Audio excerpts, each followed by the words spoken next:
Hey guys, it's Amanda. So I have about 30 students that I've been teaching ELA to on online, one-on-one, and there are some themes that have been coming up that I wanted to talk about with you. I think that education recently has been focusing a lot on STEM. Like everybody has this big push for STEM because, we're in this futuristic era and everybody has to know how to code and all these things. And I agree. I love that. And I think that their STEM needs to stay as the center of a lot of what we're doing. Children need to know how to be innovative, how to create, how to be resourceful. They need to understand the technology of the world that they live in right now. I agree.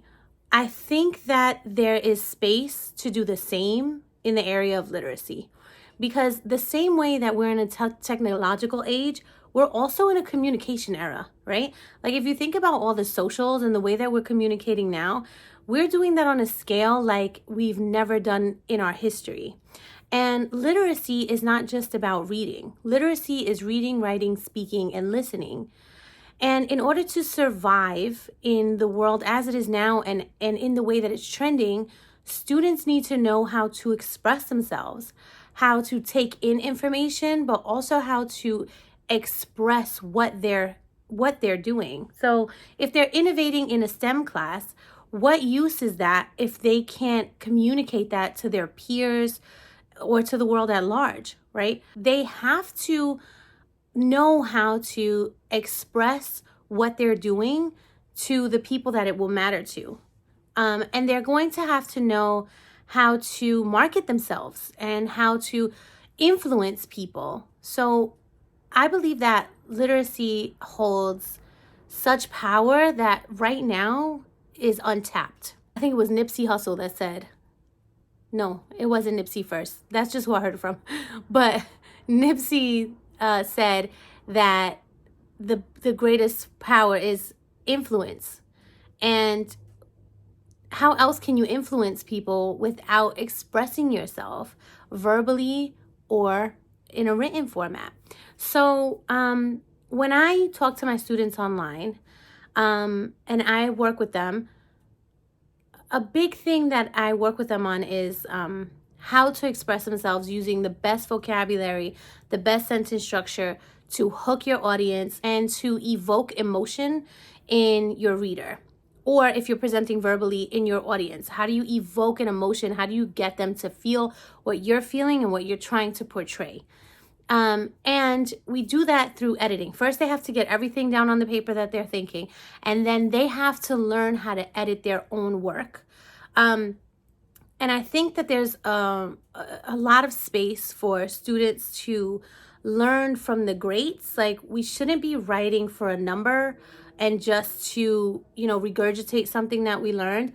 We should be learning from great authors about how to evoke emotion and how to influence people's way of thinking through what we write and how we write it. So reading for leisure and analyzing that text, writing consistently, even if it's creative writing just for fun, journaling, and learning how to edit oneself are some of the main ingredients for developing stronger communicators overall.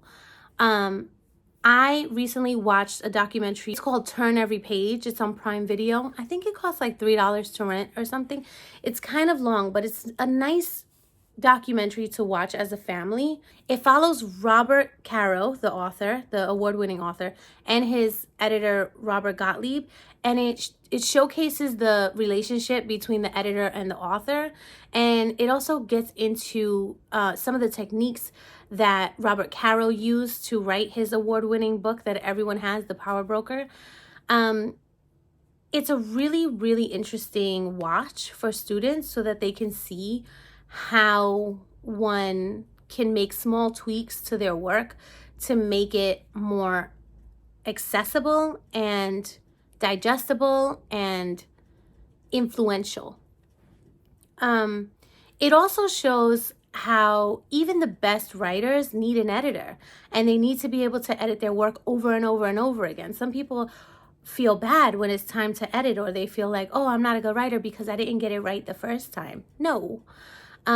writing is editing, writing is rewriting, and the best authors will tell you that they wrote the same thing 100 times, and if they had the chance, they would still be editing their work that's published and well loved. So yeah, go watch Turn Every Page and get your kids writing, and then start analyzing what techniques their favorite authors are using in some of their favorite books. What is it that makes those words come off the page, that makes you want to keep reading? What is it about your favorite TikToker or your favorite YouTuber that makes you keep coming back, that's changing the way that you're thinking? What moves did they make? And how can you do that to influence the world around you? That's my hot take. Thanks for watching. See you next time.